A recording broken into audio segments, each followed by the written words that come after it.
Subscribe and share my channel Sudarsana.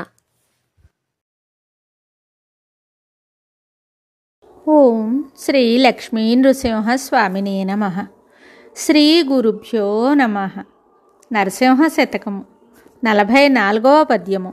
అడవి పక్షులకెవ్వడాహారమిచ్చెను, మృగజాతికెవ్వడు మేత పెట్టె, వనచరాదులకు భోజనమెవ్వడిప్పించె, చెట్లకెవ్వడు నీరు చేదిపోసె, స్త్రీల గర్భంబులన్ శిశులనెవ్వడు వెంచె, పణులకెవ్వడు బోసె బరగ విషము, మధుపాళికెవ్వండు మకరందమునరించె, పశులకెవ్వడొసగె బచ్చిపూరి, జీవకోట్లను పోషింప నీవే కాని వేరే ఒక దాతలేడయ్య వెదకి చూడ, భూషణ వికాస శ్రీధర్మపుర నివాస, దుష్ట సంహార నరసింహ దురిత దూర.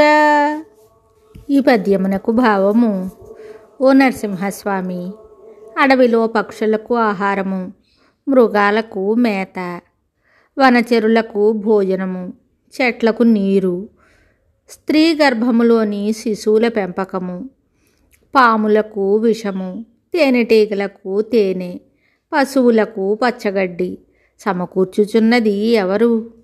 ప్రాణికోటిని పెంచి పోషించు దాతవు నీవే తప్ప ఎంత వెదికి చూచినా మరి ఒకడు లేడు. మరి ఒక పద్యంతో మళ్ళీ కలుద్దాం. శుభం. Subscribe and share my channel Sudarsana.